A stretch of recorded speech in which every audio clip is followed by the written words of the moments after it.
শালবনীর জমি দুর্নীতি মামলায় শনিবারের ম্যারাথন জেরা শেষ হওয়ার পরে 24 ঘন্টাও কাটেনি। রবিবার সকালে ফের সিআইডির সদর দপ্তর ভবানী ভবনে হাজিরা দিলেন তৃণমূল সাংসদ অভিষেক বন্দ্যোপাধ্যায়ের আত্মসহায়ক সুমিত রায়। শনিবারের মতোই রবিবারও নির্ধারিত সময়ের আগেই ভবানী ভবনে প্রবেশ করেন তিনি। রবিবার আবার কেন তাকে তলব করা হলো, সিআইডি কি জানতে চায় তার কাছে, সাংবাদিকদের কোনো প্রশ্নেরই উত্তর দেননি সুমিত। গাড়ি থেকে নেমে সোজা ঢুকে যান ভবানী ভবনে।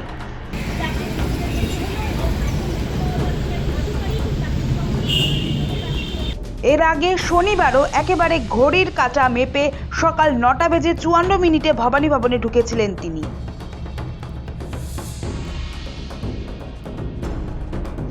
একটানা দীর্ঘ 10.5 ঘন্টা ম্যারাথন জেরা শেষে রাতে সেখান থেকে বেরিয়ে সরাসরি তৃণমূল সাংসদের কালীঘাটের বাড়ির উদ্দেশ্যে রওনা দিয়েছিলেন সুমিত। একাধিক মামলায় অভিষেকের আত্মসহায়কের বিরুদ্ধে এফআইআর দায়ের করা হয়েছিল। সেই সূত্রে বহু আগে থেকেই খোঁজ জারি রেখেছিল পুলিশ, কিন্তু সুমিতের পাত্তা মেলেনি বলে জানা যায়। অবশেষে ধরা দিয়েছেন।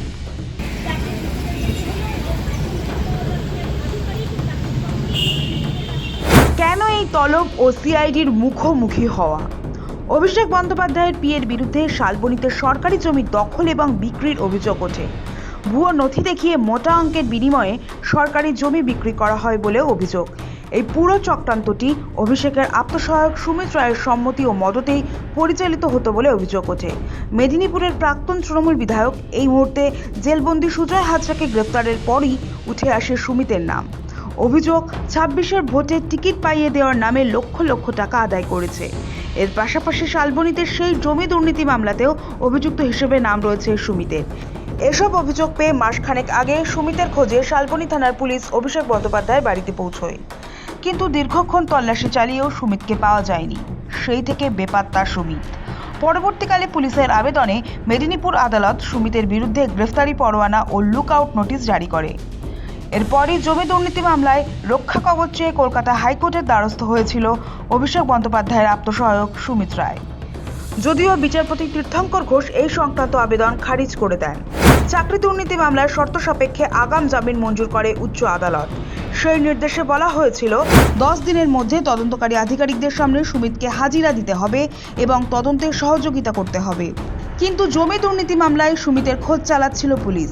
মামলার তদন্তভার হাতে নিয়েছে সিআইডি। এরপরই গত 4 আগস্ট সুমিত রায়ের বাড়িতে গিয়ে তল্লাশিও চালিয়েছেন রাজ্যের গোয়েন্দারা, কিন্তু খোঁজ পাওয়া যায়নি। এর মধ্যে জমি দুর্নীতি মামলায় গ্রেফতারির আশঙ্কায় গত বুধবার সুপ্রিম কোর্টের দ্বারস্থ হন সুমিত। সুমিতের আশঙ্কা, চাকরি দুর্নীতি মামলায় হাজিরা দিতে গিয়েই পুলিশ তাকে জমি দুর্নীতি মামলায় গ্রেফতার করে নিতে পারে। সেই কারণেই বুধবার জরুরি ভিত্তিতে শীর্ষ আদালতে মামলা দায়ের করেন তিনি। সেই মতো বৃহস্পতিবার প্রধান বিচারপতি সূর্যকান্ত, বিচারপতি জয়মাল্য বাগচি এবং বিচারপতি ভি মোহনার বেঞ্চে মামলার শুনানি হয়। সেখানেই স্বস্তি পান অভিষেক বন্দ্যোপাধ্যায়ের আত্মসহায়ক সুমিত রায়।